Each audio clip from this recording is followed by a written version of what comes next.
My TV ప్రేక్షకులకి అశేష ఆంధ్రప్రదేశ్ ప్రజానికానికి నమస్కారం. జై శ్రీరామ్. అందరికీ మరొకసారి మళ్ళీ స్వాగతం. గత వారం రోజుల నుంచి మనం చేస్తున్నటువంటి వీడియోల్లో ఉన్న కంటెంట్ ఈ గ్రంథాలయ శాఖలో పనిచేస్తున్నటువంటి ప్రస్తుతం పనిచేస్తున్న ఉద్యోగులు, రిటైర్ అయిన ఉద్యోగులు, బీడీసీ ఉద్యోగులు, వీళ్ళందరి వ్యధలు, బాధలు, వాళ్ళ యొక్క రోదన, కన్నీళ్లు మనం సాధ్యమైన మేర చర్చించుకున్నాము.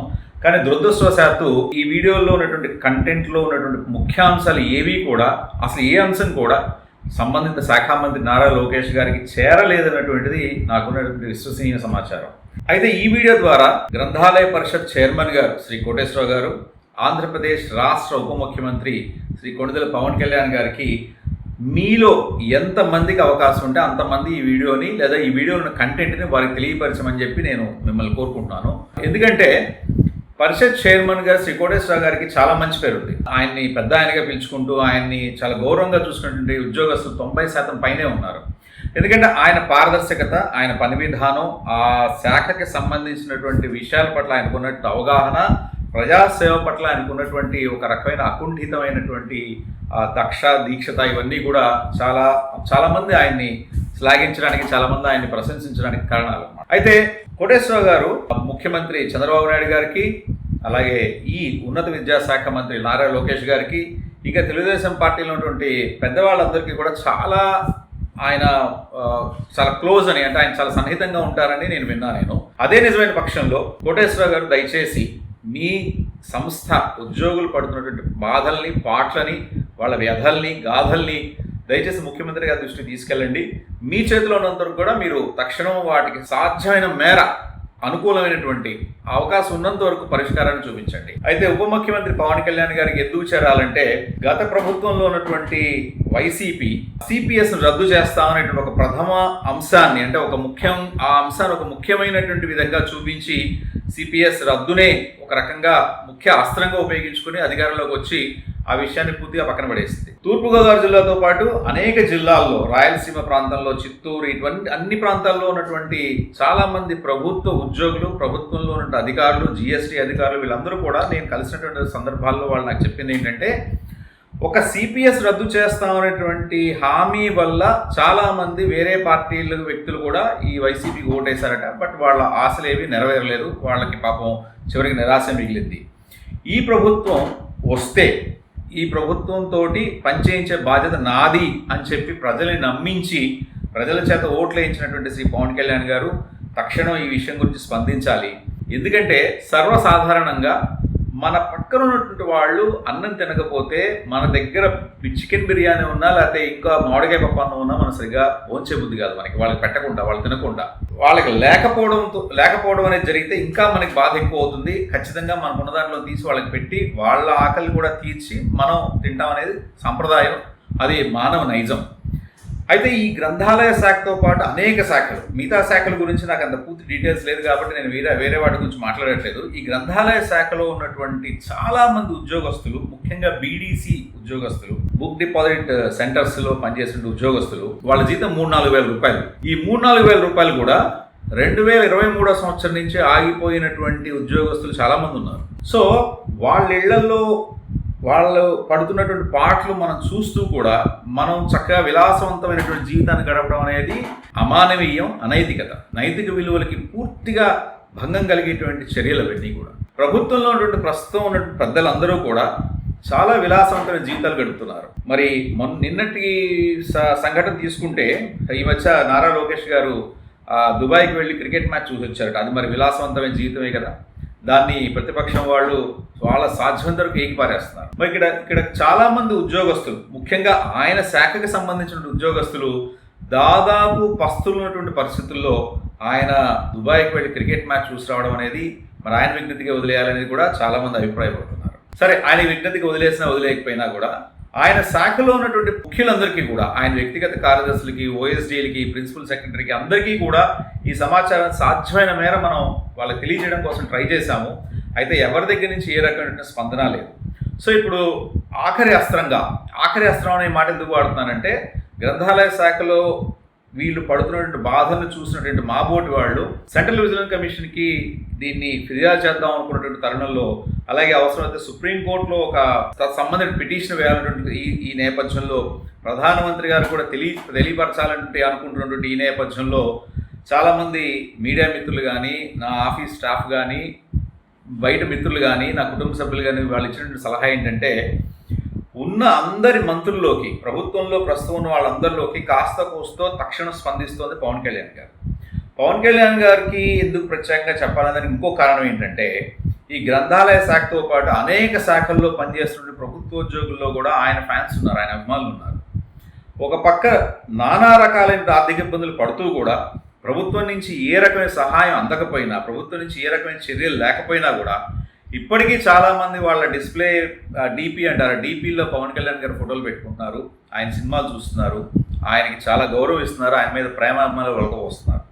సో ఇంతటి అభిమానులను సంపాదించుకున్న పవన్ కళ్యాణ్ ఇటువంటి దయనీయమైన పరిస్థితుల్లో ఉన్నటువంటి ఉద్యోగులను ఆదుకుంటారనేటువంటి ఒక ఆశతోటి నాకు వచ్చిన ఈ ఐడియాని నేను ప్రజెంట్ చేస్తున్నాను. పవన్ కళ్యాణ్ గారు, మీకు తెలుసో తెలీదో, గ్రంథాలయ శాఖలో అనేక రకమైన అవకతవకలు జరుగుతున్నాయి. మేము లాస్ట్ 1 వీక్ నుంచి అదే ప్రయత్నం చేస్తున్నాం ఈ విషయాలని బహిర్గతపరచడానికి. వాటిలో మొట్టమొదటిది ప్రస్తుతం ఉన్నటువంటి డైరెక్టర్ ఏ కృష్ణమోహన్ గారిని వారి మాతృశాఖకి బదిలీ చేస్తూ ఉత్తర్వులు వెలువడ్డాయి. ప్రభుత్వం ఉత్తర్వులు ఇచ్చింది, తత్సంబంధిత శాఖ వాళ్ళు ఉత్తర్వులు ఇచ్చారు. అయితే 13వ తారీఖున ఉత్తర్వులు వెలువడినప్పటికీ కూడా ఇంకా ఆయన రిలీవ్ కాకపోగా ఉన్నటువంటి స్థానంలో కంటిన్యూ అవడానికి సంబంధించినటువంటి ప్రభుత్వ అధికారిక పూర్వక ఉత్తర్వులు ఏవి కనిపించడం లేదు. ఆయన బదిలీ కాలేదు, అంటే రిలీవ్ కాలేదు, ఇక్కడ కంటిన్యూ అవ్వడానికి కావాల్సిన ఉత్తర్వులు రాలేదు. సో ఆయన ఇక్కడ ఏ హోదాలో ఆయన ఇక్కడ కంటిన్యూ అవుతున్నారు అనేది, ఏ హోదాలో కొనసాగుతున్నారు అనేటువంటిది ప్రశ్న తప్పిస్తే సమాధానం కనిపించట్లేదు.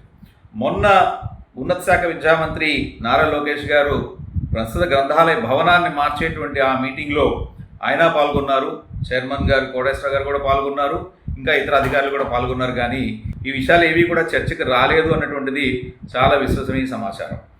గ్రంథాలయ శాఖలో పనిచేస్తున్న అనేక మంది ఉద్యోగస్తులు, ముఖ్యంగా బీడీసీ సెంటర్స్లో, అంటే ఈ బీడీ బుక్ డెవలప్మెంట్ సెంటర్స్లో పనిచేస్తున్న ఉద్యోగులు 2023 నుంచి జీతాలు లేక అల్లాడిపోతున్నారు. వాళ్ళకి వచ్చే 3-4 వేల రూపాయలు కూడా రావట్లేదు.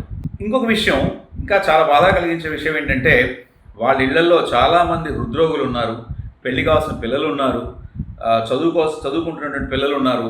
ఇన్ని రకాల కష్టాలు కూడా వాళ్ళు పంటి బిగున భరిస్తూ మీరేదో సహాయం చేస్తారన్నటువంటి ఆశతో ఎదురు చూస్తున్నారు.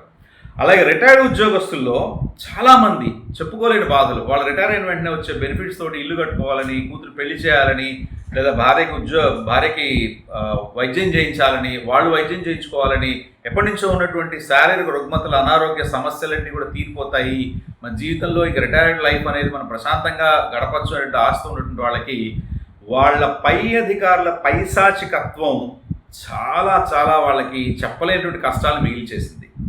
కారణం లేకుండా వాళ్ళకి పెన్షన్ ఆపడం అనేది ఇల్లీగల్, చట్ట వ్యతిరేకమైనటువంటి చర్య. సో అటువంటి వాళ్ళ మీద ఎందుకు ప్రస్తుతం డైరెక్టరేట్ ఆఫీస్లో వాళ్ళు ఎందుకు చర్యలు తీసుకోవటం లేదు? అలాగే ట్రాన్స్ఫర్స్ విషయానికి వచ్చేటప్పటికి మీరు ఒక్కసారి ఈ మధ్య కాలంలో గత 1-2 సంవత్సరాల కాలంలో జరిగినటువంటి ట్రాన్స్ఫర్స్ని కనుక మీరు పరిశీలిస్తే, ఒక జీవోలో ట్రాన్స్ఫర్ ఇచ్చినటువంటి, ఒక జీవో ద్వారా ట్రాన్స్ఫర్ అయినటువంటి ఒక వ్యక్తి, ఉదాహరణకి తిరుపతి నుంచి కర్నూలుకో, లేకపోతే కర్నూలు నుంచి తిరుపతికో ఏదో ప్లేస్కి, నా దగ్గర ఆధారాలు ఉన్నాయి, అవన్నీ కూడా సరైనటువంటి క్రమ పద్ధతిలో రాసి మీకు ప్రజెంట్ చేస్తాను నేను. ఒక స్థలం నుంచి, ఒక ప్రదేశం నుంచి ఇంకో ప్రదేశానికి ట్రాన్స్ఫర్ అయిన తర్వాత 9 రోజుల్లోనే ఆ జీవోని రివర్స్ చేసి మళ్ళీ అతన్ని యథాస్థానానికి బదిలీ చేసినటువంటి సంఘటనలు చాలా జరుగుతున్నాయి. అలాగే ఒక ఉద్యోగికి ఒక 5-6 ఆరోపణలు, ఎలిగేషన్స్ అతని మీద ఉన్నటువంటి పరిస్థితుల్లో విచారణ జరిపిన తర్వాత 5 ఎలిగేషన్స్ నిరూపణ అయిన తర్వాత కూడా తిరిగి ఆ వ్యక్తిని చాలా చిన్న పనిష్మెంట్, 1 ఇంక్రిమెంట్ 2 ఇంక్రిమెంట్లు కట్ చేసి తిరిగి అతను కోరుకున్న చోటికి తూర్పుగోదావరి జిల్లాలో ఒక ప్రముఖమైనటువంటి ప్రదేశానికి అతన్ని పోస్ట్ చేయడం జరిగింది. అతను కింది ఉద్యోగస్తులను బాధలు పెట్టడం అనేది కేవలం ఆ ఉద్యోగస్తుల మాటల్లోనే మీరు వినగలరు. మేము ఎంత చెప్పినా కూడా అవి బహుశా మీకు అంతగా వాటి ఎఫెక్ట్ కనిపించకపోవచ్చు. ఇలాంటి విషయాలు చాలా ఉన్నాయండి. ముఖ్యంగా ఈ బీడీసీ ఉద్యోగస్తులు, ఈ రిటైర్డ్ ఎంప్లాయీస్కి, వీళ్ళని మీరు తక్షణం ఆదుకోకపోతే బహుశా గత వైసీపీ ప్రభుత్వం మీద ఉన్న వ్యతిరేకత ఈ ప్రభుత్వం మీద కూడా రావచ్చు. వచ్చే ఎన్నికల్లో మీకు కానీ మీ పార్టీలకు కానీ చాలా నామమాత్ర సీట్లు వస్తాయి. ఇలాంటి పరిస్థితులే కనుక కొనసాగితే, ఇది ఒక గ్రంథాలయ శాఖలో మాత్రమే నేను చెప్తోంది. ఇలాంటి అవకతవకలు, ఇలాంటి బాధలు, వ్యధలు చాలా డిపార్ట్మెంట్లో ఉన్నాయి. ఇప్పుడు మనం తెలంగాణలో చూసినట్టయితే అక్కడ కూడా రిటైర్డ్ ఉద్యోగస్తులు అనేక రకమైన బాధలు పడుతున్నారు. వాళ్ళకి పెన్షన్ అందకపోవడం అనేది అది ఎంత అనైతికం అనేది ఎవరికి వాళ్ళే ఆలోచించుకోవాలి. ఏ మంత్రిత్వ శాఖకు సంబంధించింది ఆ మంత్రిత్వ శాఖల వాళ్ళు, ఆ మంత్రులు, అక్కడ ఉన్న ఓఎస్డీలు, ప్రిన్సిపల్ సెక్రటరీలు వాళ్ళు తక్షణం చర్యలు తీసుకోవాలి. ఈ గ్రంథాలయ శాఖలో ప్రక్షాళన జరగాలంటే మొదట డైరెక్టరేట్ ఆఫీస్ ప్రక్షాళన జరగాలనేది చాలామంది ఉద్యోగస్తుల అభిప్రాయం. ఇక్కడ వీళ్ళకి ఎటువంటి సహాయ సహకారాలు అందట్లేదు. ఇంకా అన్నిటికంటే కూడా ఆశ్చర్యం కలిగించే విషయం ఏంటంటే ఇది ఎవరు ఇచ్చింది కాదు, లేకపోతే మేమేదో కనుక్కున్నది కాదు. ఇది మేము జస్ట్ గూగుల్లో సెర్చ్ చేస్తే మాకు వచ్చినటువంటి ఇన్ఫర్మేషన్ ఏంటంటే, గూగుల్ చెప్పినటువంటి అంశం ఏంటంటే 2024-25 మరియు 25-26 ఆర్థిక కాలాలకు సంబంధించిన నివేదికల ఆధారంగా ఆంధ్రప్రదేశ్ ప్రభుత్వం స్థానిక సంస్థల నుండి లైబ్రరీ సెస్ తక్కువ వసూలు రేట్లతో ఇబ్బంది పడుతోంది. తక్కువ కలెక్షన్ రేట్లు, లైబ్రరీ సెస్ రికవరీ 2022-23 40%, 2023-24 45%, 2024-25, 25-26 కాలాల్లో 52% మాత్రమే ఉందని ఐటీ మంత్రి నారా లోకేష్ తెలిపారు. పెండింగ్ బకాయిలు వసూలు చేసినప్పటికీ గణనీయమైన పెండింగ్ బకాయిలు ఉన్నాయి. ఉదాహరణకు 2024-25లో greater Visakhapatnam municipal corporation GVMC ఆస్తి మరియు ఖాళీ భూమి పన్నుల రూపంలో 510 కోట్ల రూపాయలు వసూలు చేసింది. అందులో 40.8 కోట్ల రూపాయలు జిల్లా గ్రంథాలయ సంస్థకు లైబ్రరీ సెస్గా బకాయి పడ్డాయి. మొత్తం బకాయిలు 2025 నాటికి రాష్ట్ర వ్యాప్తంగా స్థానిక సంస్థల నుండి 213 కోట్ల రూపాయల మొత్తం సెస్ బకాయిలు పెండింగ్లో ఉన్నాయని అధికారులు గుర్తించారు. వీటిని లైబ్రరీ అభివృద్ధి కోసం ప్రభుత్వం వసూలు చేయాలని ఆదేశించింది. 1960 ఆంధ్రప్రదేశ్ పబ్లిక్ లైబ్రరీల చట్టం ప్రకారం లైబ్రరీ సెస్ రూపాయికి ఇంటి మరియు ఆస్తి పన్నుకు 8 పైసల వరకు సర్ఛార్జ్గా వసూలు చేస్తారు. ఇది అసలు ఎవరికి అంటే ఈ ప్రపంచంలో నుండి ఏ మేధావికి అర్థం కానటువంటి ఈక్వేషన్స్ ఇవన్నీ కూడా. లైబ్రరీ సెస్ మీరు పన్నుతో పాటు వసూలు చేస్తున్నప్పుడు ట్రెజరీలో జమపడి వెంటనే గ్రంథాలయ శాఖకు బదిలీ అవ్వాల్సినటువంటి ఒక చిన్న కార్యక్రమాన్ని అది ఎందుకు ఇంత క్లిష్టతరంగా మారింది? ఎక్కడి నుంచో మనం బకాయిలు వసూలు చేసుకున్నట్టుగా, ఏదో బ్యాంకు రుణాలను వసూలు చేసుకున్నట్టుగా దానికి ఇంత కష్టపడటం ఏంటి? ఆ వసూళ్ళన్నీ కూడా 45%, 52%గా ఉండడం ఏంటి? ఈ వసూళ్లు కాకపోవడం మూలంగా బీడీసీ ఉద్యోగస్తులు లాంటి వాళ్ళు ఇబ్బందులు పడటం ఏంటి? రిటైర్డ్ ఉద్యోగస్తులు ఇబ్బందులు పడటం ఏంటి? ఇదంతా చాలా గందరగోళంగా ఉంది. వీటిని తక్షణం మీరు సాధ్యమైనంత వెంటనే మీ సినిమా షూటింగ్లు అవన్నీ మీ ఇంపార్టెంట్ కార్యక్రమాలన్నీ పూర్తి చేసుకున్న తర్వాత అయినా సరే కనీసం మీరు ఇటువంటి విషయాల మీద దృష్టి సారిస్తే ఉద్యోగస్తుల్లో, ప్రజల్లో మీకున్నటువంటి పాపులారిటీ, మీకున్నటువంటి ఫ్యాన్ ఫాలోయింగ్ కొంతగా నిలబడుతుంది. లేదంటే మీరు కూడా చాలామంది రాజకీయ నాయకుల్లాగానే తెరమరగవడం అనేది పెద్ద విషయమేం కాదండి. ఒక్క విషయం దయచేసి అర్థం చేసుకోండి పవన్ కళ్యాణ్ గారు, మీకు ఇప్పటికీ ఈ అష్ట కష్టాలు పడుతున్నటువంటి ఉద్యోగస్తుల్లో కూడా మీకు ఇంకా ఫ్యాన్స్ ఉన్నారు. వాళ్ళు ఇప్పటికీ మిమ్మల్ని తెరవేల్పుగానో లేకపోతే ఒక మంచి వ్యక్తిగానో ఇంకా ఆరాధిస్తున్నారు. మీరు ఉన్న వాళ్ళల్లో కాస్త పారదర్శకత పాటించే వ్యక్తిగా మాబోటి మీడియా సంస్థలు కూడా భావిస్తుంటాయి. కాబట్టి ఇవాళ ఈ వీడియోని ప్రత్యేకంగా మీకోసం గ్రంథాలయ చైర్మన్ శ్రీ కోటేశ్వర గారి కోసం చేయబడుతోంది. అయ్యా కోటేశ్వర గారు, తమరు దయ ఉంచి పెద్దవాళ్ళు, బాగా అనుభవజ్ఞులు, మీకు అందరితో కూడా చాలా సత్సంబంధాలు ఉన్నాయి. మీరు వెంటనే సాధ్యమైనంత వెంటనే గంటల్లో, 24 గంటల్లో లేదా 48 గంటల్లో తత్సంబంధిత అధికారులను ప్రశ్నించండి. అక్కడ జరుగుతున్నటువంటి అవకతవకల్ని మీరు అవగాహన చేసుకోండి. దానికి ఏ చర్యలు చేయాలో తక్షణం ప్రారంభించి ఉద్యోగస్తుల్లో మీకు ఉన్నటువంటి మంచి పేరు, మీ పట్ల వాళ్ళకు ఉన్నటువంటి అభిమానాన్ని నిలుపుకోండి సార్.